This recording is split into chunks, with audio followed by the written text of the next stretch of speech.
Amigos de YouTube, gracias por conectarse. Hoy les quiero hablar de algo muy importante, cómo hacerse ciudadano estadounidense. Tornarse ciudadano americano te traerá muchos beneficios. La protección contra la deportación, la facilidad de salir y entrar al país sin tener que preocuparse con visas o preocuparse con el tiempo que pasaste afuera. Y lo que considero más importante, el poder de escoger nuestros futuros líderes a través del poder de voto. Pero ¿cómo hacerse ciudadano americano? Primero, las calificaciones.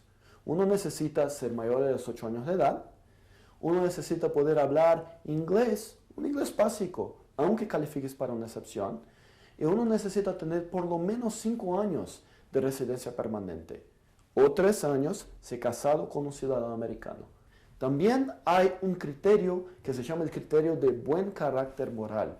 Y acá quiero pasar la mayor parte del tiempo de este video, porque el buen carácter moral es donde pueden venir los problemas.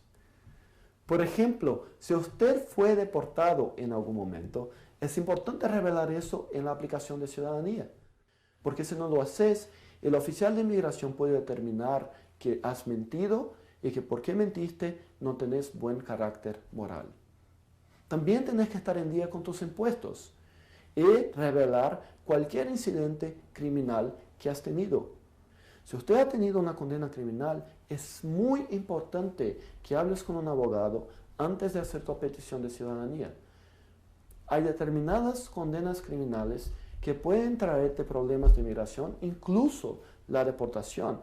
De la misma forma, si no ha podido pagar sus impuestos por un año, por favor también consulte a un abogado para que puedas arreglar tu situación tributaria y para que sepas la forma de que eso no te va a afectar tu aplicación para la ciudadanía. Yo tuve el privilegio de ayudar centenas de personas a hacerse ciudadano estadounidense y es uno de los trabajos que hago con más orgullo. Gracias por su tiempo y hasta el próximo video.